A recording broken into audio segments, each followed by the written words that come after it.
problem 446A in Griffiths' Introduction to Quantum Mechanics.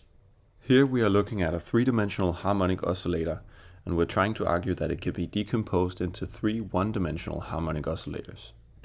A one-dimensional harmonic oscillator has freedom of displacement in one dimension only.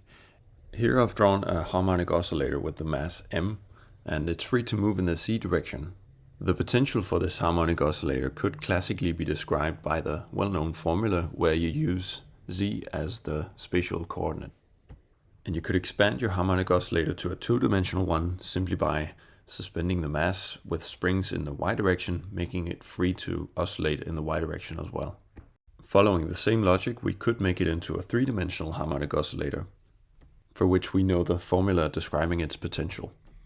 The mass is now free to oscillate in all three dimensions, and we're told that its potential can be described simply by making r the spatial component. And you know that the length of r is just the square root of x squared plus y squared plus z squared. So to get r squared, you just remove the square root.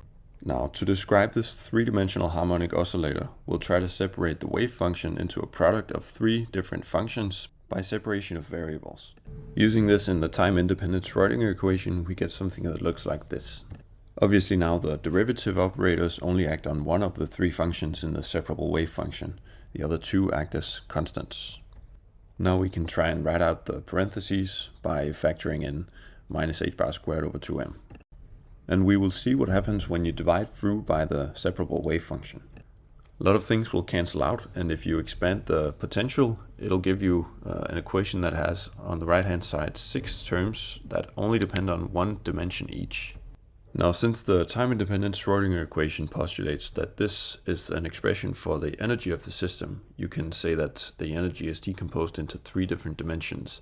So you can say that the first x-dependent term, the first two x-dependent terms make up the energy in the x direction, and so on for the y and the z direction. So these should be the energies of the three one-dimensional harmonic oscillators, which we know the energy of to be n plus 1/2 times h bar omega. The sum of these three energies would give you the total energy of the system. And that's going to give you n plus 3/2, 1/2 for each dimension, where n is the sum of nx and y and nz. And so that's the answer.